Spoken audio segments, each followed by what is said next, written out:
تو زن کی عادت بڑی بری چیز ہے. قرآن کریم نے اسی لیے یہ نہیں فرمایا کہ برا زن نہ کرو، فرمایا زن سے بچنے کی کوشش کرو، جہاں تک ممکن ہے جستجو کرو، جہاں تک ممکن ہے حقائق کی تلاش کرو. حقائق کی جستجو تمہاری عادت ہونی چاہیے اور زن تمہاری عادت نہیں ہونی چاہیے. اگر زن تمہاری عادت بن گیا تو پھر لازماً تم بعض برے زنوں میں بھی مبتلا ہوگے جن کی پاداش دیکھو گے. اور بدقسمتی سے مشرقی دنیا میں معاشروں کی تباہی کا ایک بڑا موجب زن کی کثرت ہے. وَلَا يَغْتَبْ بَعْضُكُمْ بَعْضًا، یہ اسی کی پیداوار ہے. حقائق کا سامنا کرنے کی جن قوموں کو عادت نہیں رہتی وہ منہ پر بات کرنا بھی نہیں جانتے، پھر وہ اسکیپ اختیار کرتے ہیں شواہد سے، اور یہ بھی برداشت نہیں کر سکتے کہ ان کی بات چیلنج ہو جائے گی. اس لیے فرضی باتوں کے عادی پیچھے باتیں کرتے ہیں، چھپ کے باتیں کرتے ہیں، چھپ کر تان و تشنی کرتے ہیں. اور لمز کی یہ انتہا ہے. لمز کہتے ہیں تان و تشنی جو منہ پر کی جائے.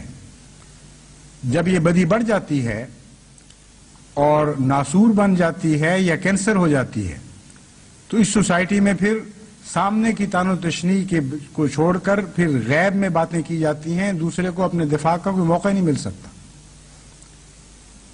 یہ سب سے بڑی بد صورت اس بیماری کی ہے اور اس کا زن سے گہرا تعلق ہے.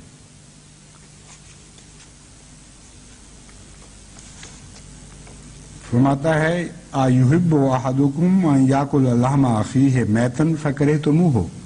اس کے متعلق میں گزشتہ خطبے میں تفصیلی گفتگو کر چکا ہوں. عجیب مثال دی ہے قرآن کریم نے، یاکل لحم اخیہ میتا فکرہتموہ. کیا تم اپنے لیے یہ بات پسند کر لو گے کہ اپنے مردہ بھائی کا گوشت کھا رہے ہو؟ چونکہ اس مضمون کا عنوان یہ باندھا گیا تھا انما المومنون اخوۃ فاصلحوا بین اخویکم.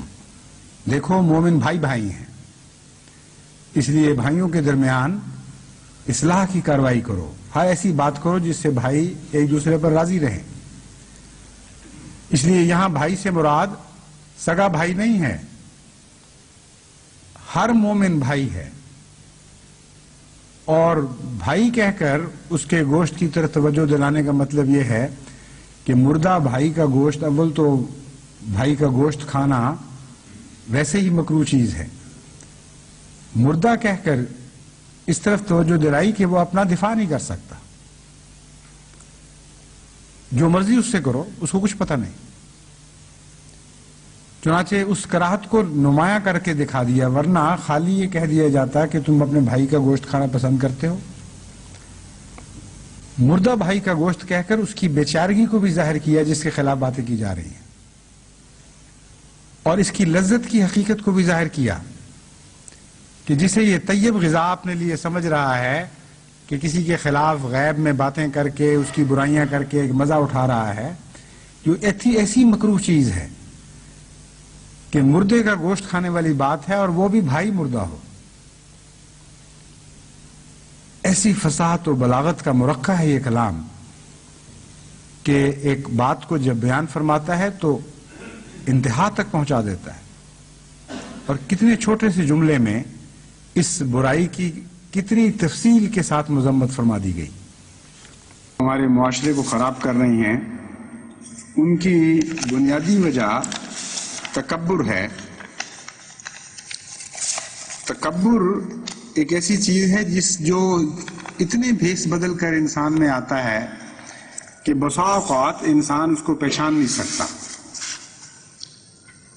سب سے زیادہ خطرناک تکبر نیکی کا تکبر ہوتا ہے، اور جو کچھ اپنے پاس ہے اس کے نتیجے میں انسان جس کے پاس وہ چیز نہیں ہے اس کے خلاف بڑے بولنے لگتا ہے، اس کو تانے دینے لگ جاتا ہے.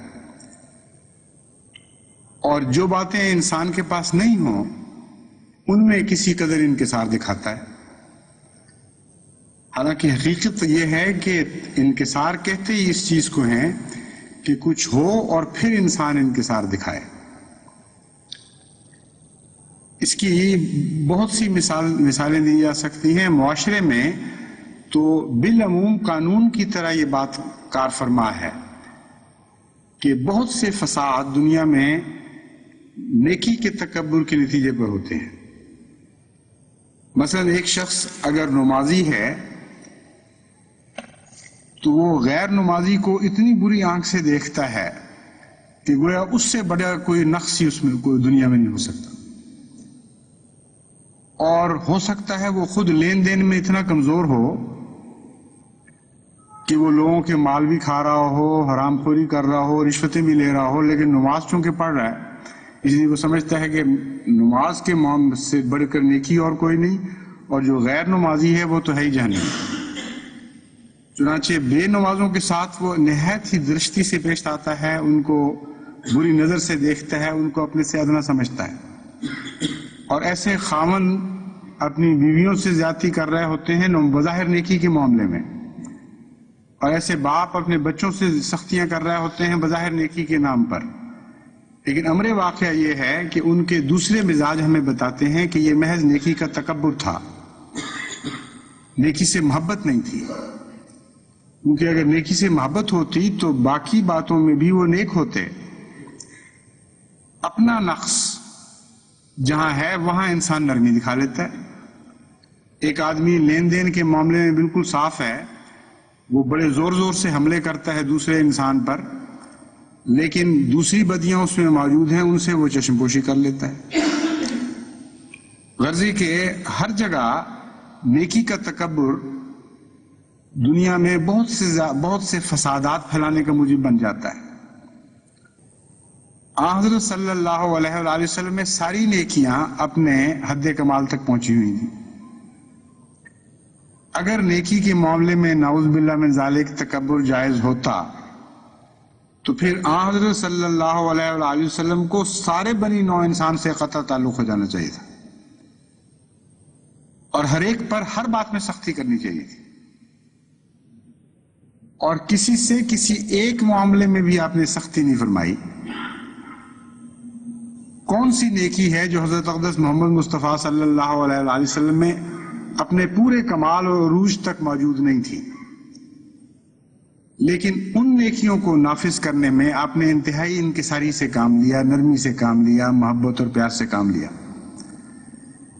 اس لیے جب آپ تانے دیتے ہیں دوسرے کو بدیوں کے تو بسا اوقات اگر آپ دل پہ غور کریں تو معلوم ہوگا کہ اپنے نفس کے تکبر کی بنا پر وہ تانا دیا جا رہا ہے. اس لیے نیکیاں نافذ کرنے کے لیے انکساری ضروری ہے.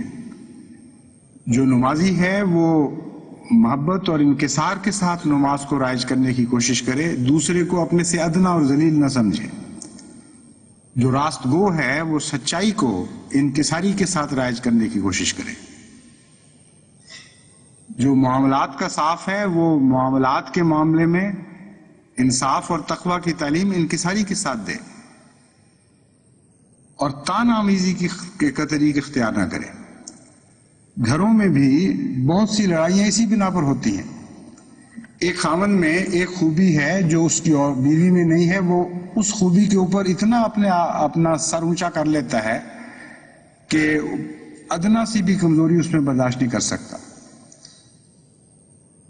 اور جو برائیاں اس میں ہیں وہ اس کو نظر ہی نہیں آ رہی ہوتی، اور ان معاملات میں پھر وہ نرمی بھی کرنے پر مجبور ہو جاتا ہے.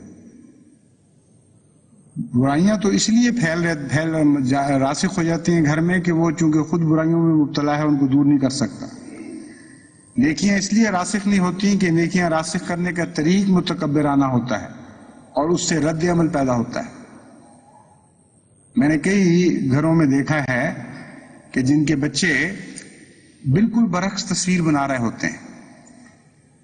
ایک باپ ہے جو سچ کے معاملے میں سختی کر رہا ہے، بچے جھوٹے بن رہے ہیں. ایک باپ ہے جو نمازوں کے معاملے میں سختی کر رہا ہے، بچے بے نمازی ہو رہے ہیں. ایک ماں ہے جو پردے کے معاملے میں سختی کرتی ہے تو بیٹیاں بے پرد بن رہی ہوتی ہیں. یہ الٹ تصویریں کیوں بن رہی ہوتی ہیں؟ جہاں بھی تصویریں برعکس بن رہی ہوں وہاں بنیادی نقص آپ کو یہی معلوم ہوگا کہ اس معاملے میں تکبر سے اور نخوت سے کام لیا گیا ہے، اور نخوت اور تکبر رد عمل پیدا کرتے ہیں۔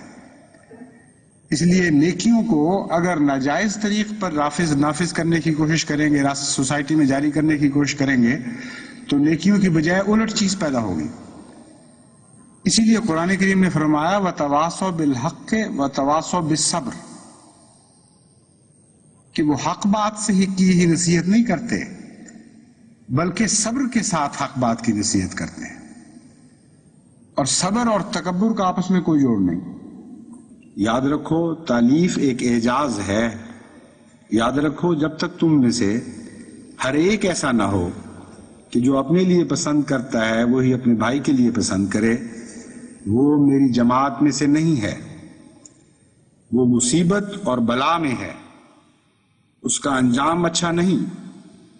میں ایک کتاب بنانے والا ہوں، اس میں ایسے تمام لوگ الگ کر دیے جائیں گے جو اپنے جذبات پر قابو نہیں پا سکتے، چھوٹی چھوٹی باتوں پر لڑائی ہوتی ہے۔ مثلا ایک شخص کہتا ہے کہ کسی بازیگر نے 10 گز کی چھلانگ ماری ہے، دوسرا اس پر بحث کرنے بیٹھ جاتا ہے، اور اس طرح پر کینہ کا وجود پیدا ہو جاتا ہے۔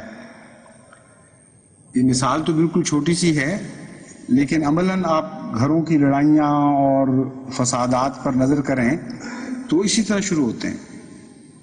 ایک مجلس لگی ہوئی ہے خوش گپیوں کی، بڑے اچھے ماحول میں چائے بھی پی جا رہی ہے، باتیں ہو رہی ہیں، اور انہی سے یہ چھوٹی چھوٹی باتیں شروع ہو جاتی ہیں، ایک چھوٹی سی بات پر بحث، اور وہاں بھی ہمیشہ تکبر ذمہ دار ہوتا ہے فساد کا۔